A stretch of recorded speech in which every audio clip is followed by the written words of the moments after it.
Beneath the shadows of marble temples and the whispers of the Forum, Rome's story begins not with kings, but with ambition, betrayal, and a dream that defied the gods.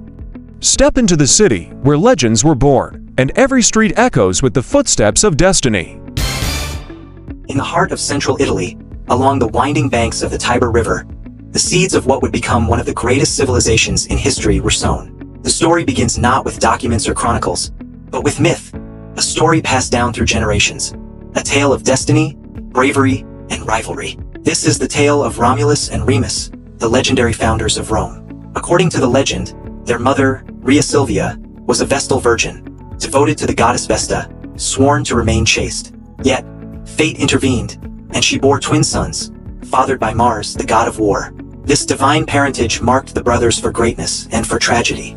Fearing the potential threat to his power, King Amulius, who had seized the throne from Rhea Silvia's father, ordered the twins to be abandoned. Left to the mercy of the Tiber, the infants were rescued not by humans but by a she-wolf, who nursed and raised them in a cave on the Palatine Hill. This image of the she-wolf nurturing the founders of Rome would echo through centuries as a symbol of the city's resilience and destiny. The boys grew strong, clever, and courageous under the wolf's care. Eventually, they returned to confront the injustice that had threatened their lives. They restored their grandfather, Numitor, to the throne of Alba Longa, the old city, and sought to establish their own city. However, a dispute arose. Where should this new city be founded? Romulus preferred the Palatine Hill, while Remus favored the Aventine Hill. In the conflict that followed, Romulus killed Remus, claiming leadership and naming the city after himself, Rome. While this story is mythological, it provides insight into early Roman values: courage, cunning, family loyalty, and a belief in divine destiny. The myth served as a cultural foundation, giving the Romans a sense of identity and purpose that would guide their decisions for centuries. Life in early Rome was modest. The first inhabitants lived in small huts made of wood and clay, clustered on the hills near the Tiber for protection and access to water. They farmed the surrounding lands, raising crops and livestock, while hunting and fishing supplemented their diet. Communities gathered in small open spaces, forming the first rudimentary forms where discussions and trade could take place. Religion permeated every aspect of daily life. Early Romans revered deities like Janus, the god of beginnings and transitions, and Mars, the god of war, as they believed the gods directly influenced human affairs. Offerings, prayers, and simple ceremonies were performed to ensure protection, prosperity, and favor in times of conflict or harvest. Socially, these early settlements were composed of families and clans, each led by elders who settled disputes, organized labor, and represented the group in interactions with neighbors. These groups laid the groundwork for the intricate social structures that would later define the Republic and Empire. From these humble beginnings, Rome began to expand, not just in territory but in ideas, governance, and culture. The myth of Romulus and Remus was more than a story. It was a blueprint for ambition, resilience, and the belief that Rome was destined to rise above all others. After Romulus established Rome on the Palatine Hill, the city entered its first phase of growth under a line of kings. These rulers were not merely political leaders. They were symbols of Rome's emerging identity, blending governance, religion, and military authority. Though early records mix myth with reality, these kings shaped the foundations of Roman society. Romulus, the first king. Romulus' reign focused on building the city's defenses and attracting settlers. He established the Roman Senate, a council of elders to advise the king, and organized the first legions of soldiers to defend Rome. Romulus also invited outsiders, criminals, and exiles to settle in the city, creating a diverse population that strengthened Rome's early labor and military base. Key achievements: O creation of the Senate, O organization of the Roman army, O expansion of the city's territory. Romulus' rule ended mysteriously. Legend suggests he was taken by the gods during a storm and became a divine figure, Quirinus, worshipped by Romans for generations. Numa Pompilius, the wise reformer. Succeeding Romulus, Numa Pompilius was celebrated for his wisdom and devotion to religion. He introduced many of Rome's early religious practices, creating a sense of moral and spiritual order. O religious reforms. O established the Vestal virgins to guard sacred fire. O organized priests into colleges, including the pontiffs and flamens. O instituted festivals to honor gods and maintain social harmony. Numa also focused on peaceful development. Under his guidance, Rome experienced stability, and the city grew through diplomacy rather than warfare. Numa emphasized laws that promoted justice and fairness, laying the groundwork for Rome's legal traditions. Tullus Hostilius, the warrior king. Following Numa, Tullus Hostilius reversed this peaceful approach. Known as the Warrior King, he expanded Rome's territory through military conquest. Key military actions: O destruction of Alba Longa, an allied city. O subjugation of neighboring tribes. O expansion of Roman influence across the surrounding hills. Tullus' reign demonstrated the balance Romans sought between diplomacy and military strength, a duality that would define their future. Ancus Marcius, the Builder King. Ancus Marcius, Tullus' successor, combined the achievements of his predecessors. He strengthened the city's defenses, built Rome's first prison, and constructed a bridge over the Tiber. He also promoted trade and colonization, laying the foundations for economic growth. The Etruscan kings. Rome's final three kings were of Etruscan origin, reflecting the influence of the neighboring civilization. 1. Tarquinius Priscus expanded the city, built temples, and developed the Forum. 2. Servius Tullius organized citizens into classes for voting and military service, introduced the first census. 3. Tarquinius Superbus, the last king, known for his tyranny, whose oppressive rule led to the overthrow of the monarchy in 509 BCE.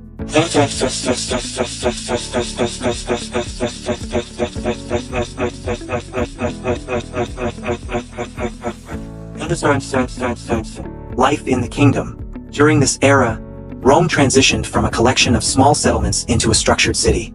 Architecture. Wooden huts replaced by stone temples, defensive walls, and bridges. A society. Families organized into clans, gentes, led by elders. Social hierarchy began forming. A religion. Daily life intertwined with the gods. Rituals guided agriculture, warfare, and political decisions. The monarchy period set the foundations for Rome's political and military traditions. It established the Senate, early legal frameworks, religious institutions, and strategies for territorial expansion.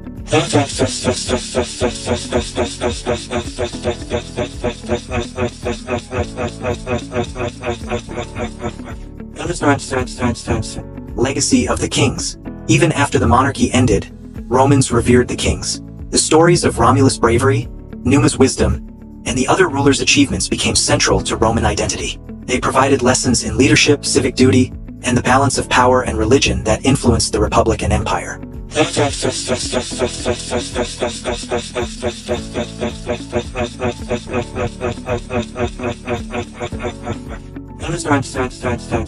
In 509 BCE, the Romans took a decisive step that would define their civilization for centuries.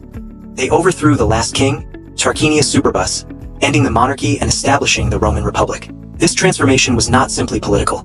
It reflected a profound cultural shift in how Romans perceived authority, justice, and civic responsibility. The birth of the Republic. The expulsion of the tyrannical king marked the birth of a system where power was shared among elected officials. The Senate, composed mainly of patricians, the wealthy elite, became the most influential governing body. Alongside it, popular assemblies allowed ordinary citizens, plebeians, to participate in certain political decisions, though initially their influence was limited. This balance between elite control and popular input became a hallmark of Roman governance. Political structure. The Republic introduced several key offices to prevent the concentration of power. Consuls. 2 consuls were elected annually to lead the government and command the army. Their equal authority ensured no single person dominated. The praetors. Judicial officials responsible for law and order. The censors oversaw public morality and conducted the census. The tribunes of the plebs. Representatives of the common citizens who could veto unfair laws and protect plebeian rights. This system was complex but flexible, allowing Rome to adapt to crises while maintaining civic participation. Social hierarchy. Roman society was deeply hierarchical. Patricians. Wealthy landowners with political influence and privileged access to religious offices. Plebeians. Free citizens who worked as farmers, artisans, and traders. Initially excluded from high political offices, they gradually gained rights through persistent demands. Slaves. Captured in wars or born into servitude, they performed labor, domestic work, and could sometimes earn freedom. The tension between patricians and plebeians shaped Roman politics, leading to reforms like the 12 Tables, the first codified set of Roman laws. Military organization. The Republic relied heavily on citizen soldiers organized into legions, each consisting of 4,000 to 6,000 men. Military service was a civic duty, and soldiers were motivated by loyalty to Rome and the promise of land and spoils. The army became a central institution for both defense and expansion, allowing Rome to project power across the Italian peninsula. Rome's expansion in Italy. During the early Republic, Rome faced constant conflict with neighboring tribes, including the Latins, Etruscans, and Samnites. Through a combination of diplomacy, alliances, and military victories, Rome gradually absorbed surrounding territories, establishing a network of roads and colonies. This expansion created economic growth, cultural exchange, and a sense of Roman identity beyond the city itself. Daily life in the early republic. The transition from monarchy to republic did not immediately change daily life. Families continued farming, trading, and practicing religious rituals. Festivals, market days, and public assemblies became more significant, reflecting the new civic spirit. Education for young patricians focused on rhetoric, law, and military skills, while plebeians learned practical trades and farming techniques. Legacy of the Republic. The Roman Republic was a laboratory of governance, balancing aristocracy, democracy, and meritocracy. Its legal innovations, military organization, and civic principles laid the groundwork for Rome's eventual expansion into an empire. The ideals of duty, service, and civic participation continued to inspire later generations, influencing political thought throughout history. After establishing the Republic, Rome focused on consolidating power throughout the Italian peninsula. The early Republic was marked by a delicate balance of diplomacy, military action, and strategic alliances. This period set the stage for Rome's transformation from a city-state into a regional superpower. Wars and conquests. Rome faced numerous neighbors and rivals in its quest for dominance. The Latin Wars, 498 to 446 BCE. Rome fought neighboring Latin cities to secure dominance over the region. These wars helped establish Rome as a central authority among the Latin League. Etruscan conflicts. The Etruscans to the north posed both a cultural influence and a military challenge. Rome absorbed elements of their engineering, architecture, and religious practices while defeating their armies in key battles. The Samnite Wars, 343 to 290 BCE, a series of conflicts with the Samnite tribes strengthened Rome's control over central and southern Italy. Through these wars, Rome developed military discipline, innovative tactics, and an understanding of strategic geography. Their legions became well-trained, flexible, and highly organized, often outmatching larger or more experienced enemy forces. Colonization and alliances. Rome's expansion strategy was not only militaristic but also political. The city established colonies in newly conquered territories, populated by Roman citizens and loyal allies. These colonies served multiple purposes, securing strategic locations and trade routes, extending Roman culture and language, providing agricultural lands for soldiers and citizens. Additionally, Rome formed alliances with defeated cities. While some were fully integrated, others retained a degree of autonomy in exchange for military support and tribute. This system of client states became a hallmark of Roman expansion. Economic and cultural growth. Expansion brought immense wealth and cultural exchange. Trade. Roads built during the expansion facilitated commerce across Italy, bringing grains, wine, olive oil, and luxury goods into Rome. A cultural assimilation.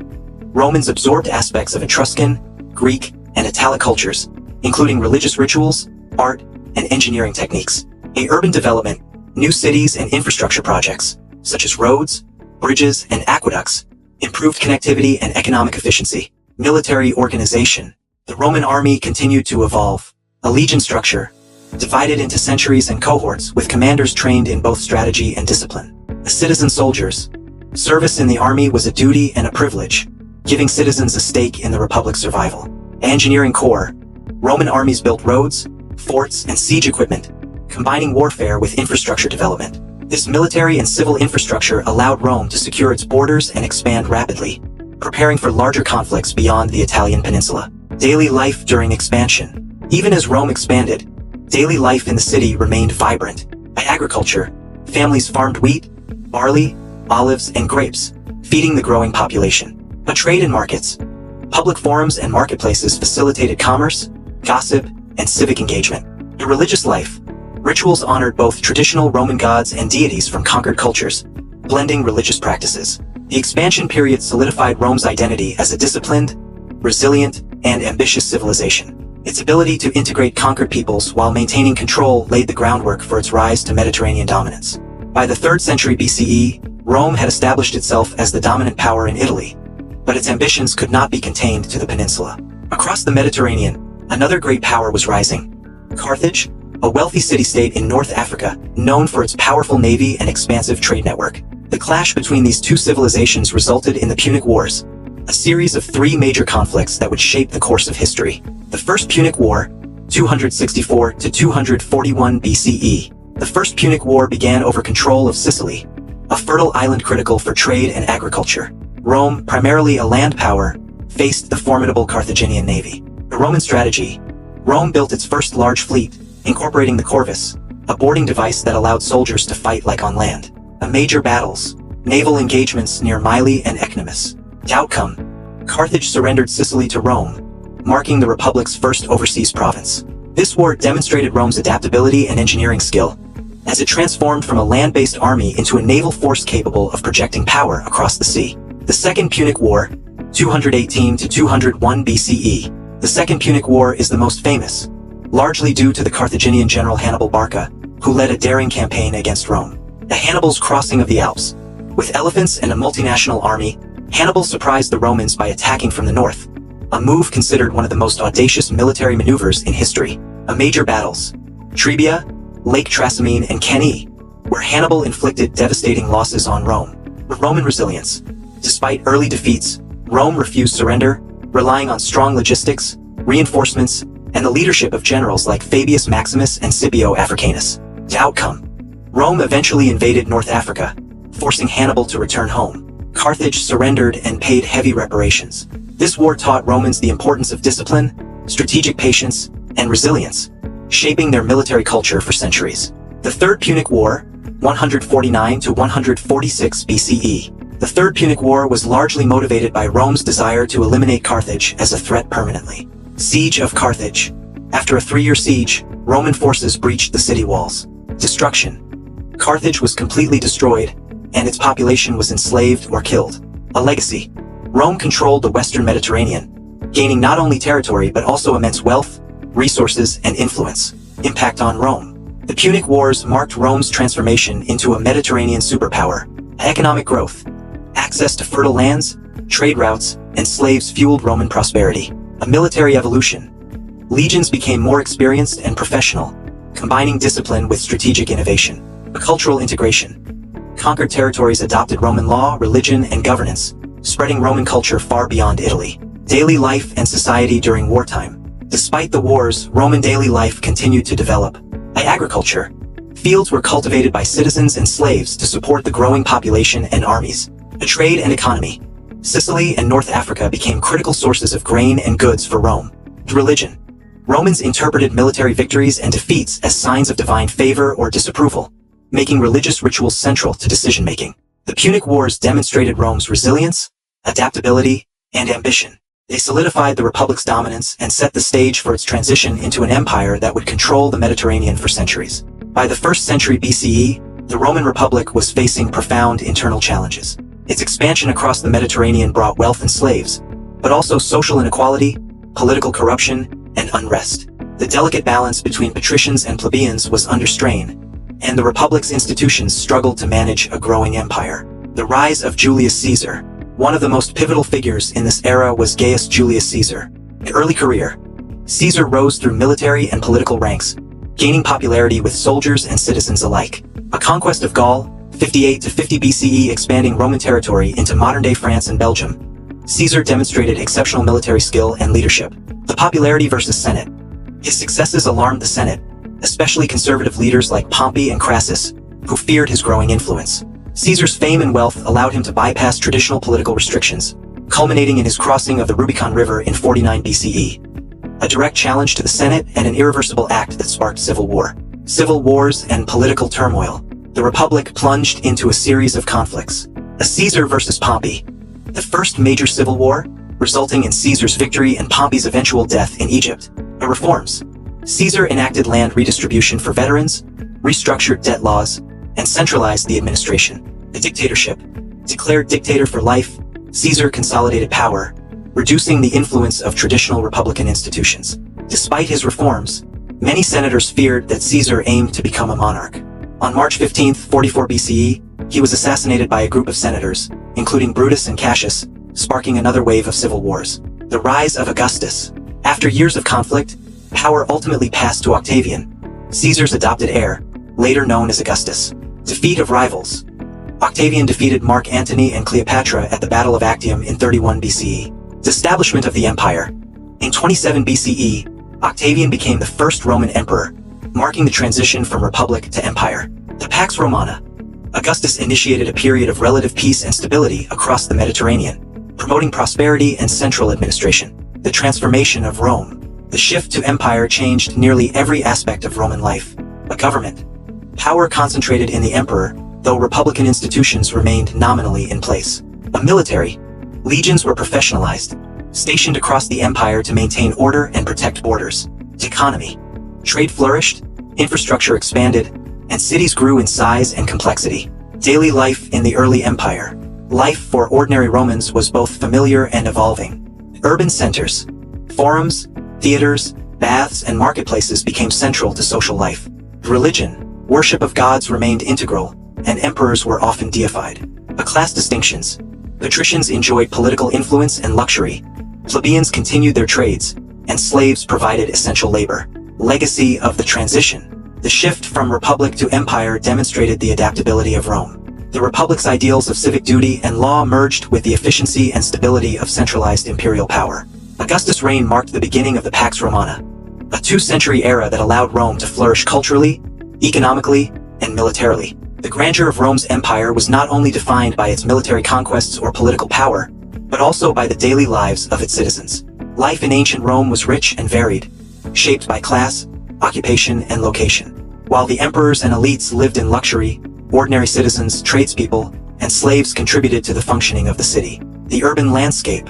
Rome was a bustling metropolis, with streets lined by multi-story apartment buildings, shops, markets, and public spaces. The Forum Romanum served as the city's heart, where political debates, trade, and religious ceremonies intersected. Aqueducts carried fresh water into the city, feeding fountains, baths, and private homes. Temples and monuments, like the Temple of Jupiter and the Circus Maximus, dominated the skyline, reminding citizens of the divine favor and civic pride that underpinned Roman life. Housing and family life. Housing in Rome varied by social class. Patricians lived in large domus, houses, with courtyards, decorated with frescoes, mosaics, and marble floors. Their homes included private baths, kitchens, and rooms for entertainment. The plebeians lived in insulae, apartment blocks, often crowded and prone to fire hazards. Despite limited space, communities developed strong social ties. The slaves, housed within their master's home or in barracks, they performed domestic work, farmed lands, or worked in workshops. Families were patriarchal. The paterfamilias, or head of the household, held legal authority over all members. Children were taught respect, discipline, and practical skills. Boys often received education in rhetoric, law, and military training, while girls were educated in household management and family responsibilities. Food and diet. Romans' diet depended on social status. The common citizens consumed bread, porridge, vegetables, legumes, cheese, and occasionally fish or meat. Olive oil, wine, and herbs flavored their meals. A wealthy citizens enjoyed elaborate feasts with multiple courses, exotic spices, imported foods, and entertainment during dining. Public services. Markets and street vendors supplied fresh food, while public fountains and wells provided water. Religion and rituals.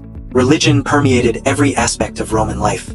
Citizens honored gods and spirits through daily offerings, festivals, and ceremonies. Religious officials like pontiffs and augurs guided civic and military decisions. Major festivals, such as Saturnalia, combined public celebration with social and political significance, reinforcing cultural identity. Entertainment. Romans valued leisure and spectacle. Gladiatorial games, held in arenas like the Colosseum. These brutal contests entertained citizens and demonstrated the power of the state. Theaters. Dramatic performances, often comedies or tragedies, educated and amused audiences. Baths. Public baths were centers for hygiene, relaxation, and socialization. The chariot races.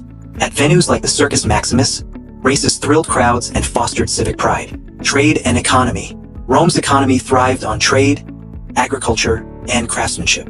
Roads and ports facilitated the exchange of goods across the empire, including grain from Egypt, wine from Gaul, and spices from the east. Skilled artisans produced pottery, jewelry, weapons, and luxury items, while markets connected producers to consumers. Education and culture. Education was valued for both practical and cultural purposes. Wealthy families taught their children rhetoric, literature, and philosophy. Public libraries and forums allowed citizens to access knowledge and participate in civic life. Roman culture emphasized discipline, civic duty, and respect for tradition, blending practical skills with intellectual growth. Under the leadership of Augustus and his successors, Rome reached the height of its power. The empire stretched from the British Isles in the northwest to Egypt in the southeast, encompassing a vast diversity of peoples, languages, and cultures.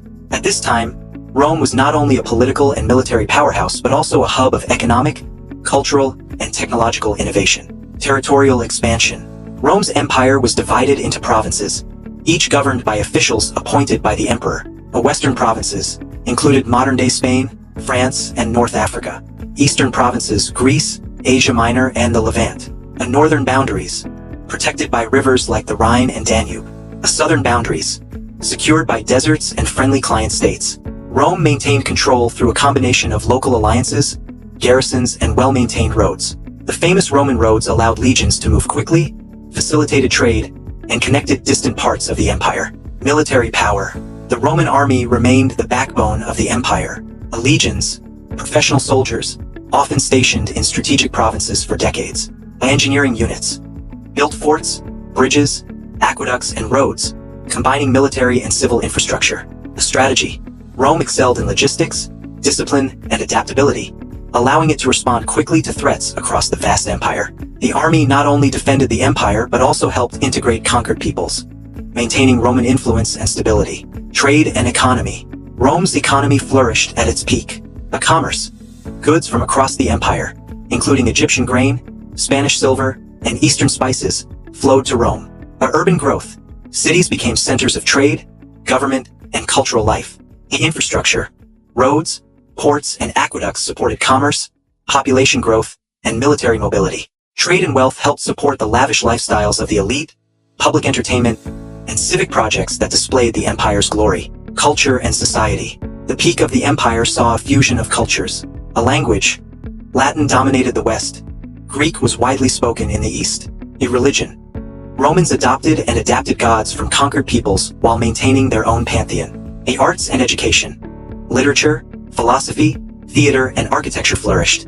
Public libraries and forums encouraged civic participation. The Roman ideal emphasized discipline, civic duty, and a blend of practical skill with cultural sophistication. Citizens were proud of their city and its achievements, fostering unity despite the empire's diversity. Daily life. Life for ordinary Romans during the empire was both demanding and rich in cultural opportunities. Housing. Wealthy citizens lived in elaborate domus, while plebeians resided in crowded insulae. Entertainment. Gladiatorial games, chariot races, theater performances, and festivals were central to social life. Trade and occupation. Artisans, merchants, and farmers played key roles in sustaining the empire. The empire's peak combined political stability, economic prosperity, and cultural richness, creating an era often remembered as the Golden Age of Rome. By the 3rd and 4th centuries CE, the Roman Empire faced challenges that threatened its very existence. Despite centuries of power, wealth, and influence, internal weaknesses and external pressures began to erode the foundations of Roman authority. Economic and social strains. Rome's vast empire became increasingly difficult to govern. Economic troubles. Heavy taxation, inflation, and reliance on slave labor weakened the economy. The social inequality. Wealth concentrated among the elite, while common citizens and soldiers struggled to survive. The political corruption. Frequent changes in leadership and internal rivalries destabilized governance. The empire's bureaucracy struggled to manage such a vast territory, and local officials often acted independently, further fragmenting authority. Military challenges. Rome's military, once invincible, faced new threats. Recruitment difficulties. Fewer citizens were willing or able to serve, forcing reliance on mercenaries and allied tribes. A border pressure. Germanic tribes, Huns, and other groups tested Rome's northern and eastern frontiers. Internal conflict.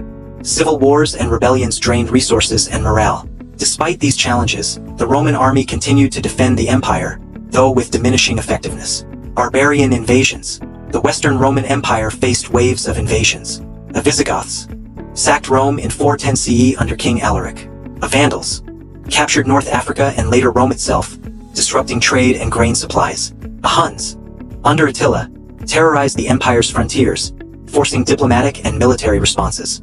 Other tribes, Ostrogoths, Franks, and Lombards further destabilized Western territories. These invasions exposed Rome's vulnerability and accelerated its decline. Political fragmentation. Internal instability worsened Rome's situation. A frequent emperor turnover.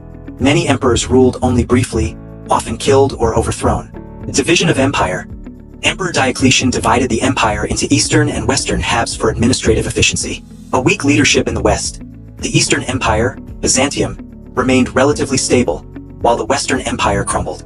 Fall of the Western Empire. The traditional date for the fall of the Western Roman Empire is 476 CE, when the last emperor, Romulus Augustulus, was deposed by the Germanic chieftain Odoacer. Rome ceased to exist as a political power in the West, though its culture, law, and institutions persisted for centuries. Legacy amid decline. Even in decline, Rome's influence remained. A law and governance. Roman legal systems continued to shape medieval Europe. A culture. Latin language, literature, and architecture persisted in education and public life. The infrastructure. Roads, aqueducts, and cities continued to serve the population. The decline of Rome was not a sudden collapse but a gradual transformation. While political power shifted, the cultural and institutional achievements of Rome continued to influence civilizations long after the Western Empire fell. Although the Western Roman Empire fell in 476 CE, the influence of Rome continued to resonate across Europe, the Mediterranean, and beyond. The achievements of Roman law, governance, architecture, and culture became the foundation for centuries of civilization. Legal legacy. Rome's legal system profoundly shaped future generations. Of the 12 tables, early codified laws provided transparency and fairness in justice. Roman civil law, concepts such as contracts, property rights, and legal citizenship influenced European legal traditions for centuries. Courts and procedures. Roman ideas about trials, evidence, and judicial authority became models for modern legal systems. Cultural and linguistic legacy. The Latin language and Roman culture persisted long after the empire's fall. A language, Latin became the language of scholarship, law, and religion in medieval Europe. Romance languages like Italian, Spanish, French, and Portuguese evolved directly from Latin. A literature and philosophy. Works of Virgil, Cicero, and Seneca influenced education, rhetoric, and ethical thought. Religion. Roman religious practices transformed with the rise of Christianity, which spread throughout the former empire. Architectural and engineering achievements. Rome's architectural and engineering feats continued to inspire. Monuments, temples, amphitheaters, and forums set standards for public architecture. The infrastructure. Roads, bridges, aqueducts, and sewage systems shaped urban planning for centuries. Urban design. Concepts of forums, public baths, and civic spaces influenced medieval and modern city layouts. Political and military influence. Rome's systems of governance and military organization left lasting marks. Republican principles, civic duty, checks and balances, and representative governance informed later political thought, including modern democracies. Military strategy. Discipline, logistics, and engineering-based warfare were studied and emulated by future armies. Empire building. Rome's approach to administration and integration of diverse peoples became a blueprint for future empires. Enduring inspiration. Rome's story, from its mythical beginnings with Romulus and Remus to the height of its empire and eventual fall, serves as a lesson in ambition, resilience, and adaptability. Its culture, laws, and innovations shaped the Western world and continue to influence society today. Philosophical lessons. Leadership, duty, and civic responsibility. A cultural memory. Myths, legends, and historical achievements remain central to education and identity in Europe and beyond. A global impact. Roman ideas spread through conquest, trade, and cultural exchange, leaving a legacy that transcends time.